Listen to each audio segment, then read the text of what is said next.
estimated 16,000 passengers being affected by cancellations with British Airways flights at Heathrow. And yes, it's another IT glitch. 80 flights being grounded today. Experts anticipating, of course, today the busiest day for UK air travel since before the pandemic started. Yes, it couldn't get any worse. Well, members of the Unite Union at Heathrow as security officers also on a 3-day pay strike today. So it's a crisis at a bank holiday weekend.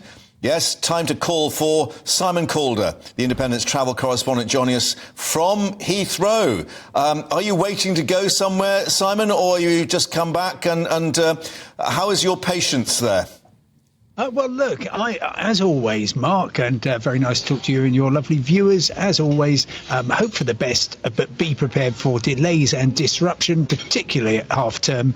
Your boarding pass, and I do have one for a flight later on today, may become something of a lottery ticket. And I'm taken back 6 years. Do you remember the late May half-term bank holiday in 2017? British Airways had an IT glitch. Yeah. It closed down their entire operation at Heathrow and at Gatwick. It was awful. Compared with that, the number of cancellations that I'm counting, and I've got to 170 so far, and that's in the past 24 hours, isn't actually that bad. However, if you're one of the 25,000 to 30,000 passengers who are caught up in that, you might well think it is.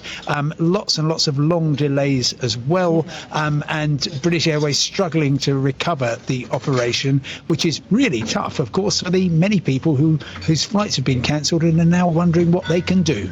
Yeah, of course, just to explain, this is from last night when the problems began, and it's left planes and crew out of position, and therefore they've got to try and catch up. But going back to that occasion, we remember British Airways saying we will learn lessons, we'll put things right, we'll get it sorted. Is this the same system that's gone down, or is it something else again that's happened?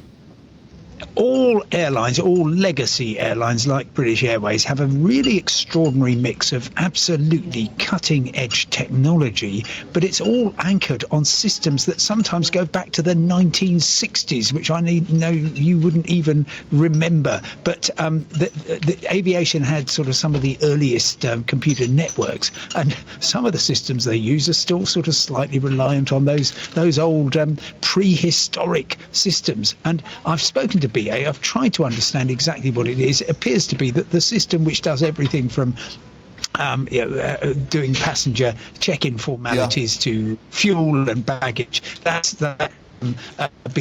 I've just actually been trying to talk to a very helpful British Airways person who just said, I'm sorry, I've got to reboot my computer again before he does anything. So It's just one of those things. But the crucial thing is, if your flight is cancelled, you're entitled to be rebooked on any airline and given compensation and a hotel. Very quickly, you managed to get through. Again, the complaint from many people is we can't get through to actually get the action that we need from BA and other airlines. Yeah, and if you cannot get any response from British Airways, then you have to take things into your own hands. Hopefully you've got a credit card which will bear the cost of a flight on another airline if you need to. And then you send the bill to British Airways along with a request for the cash compensation that you are due under air passenger rules.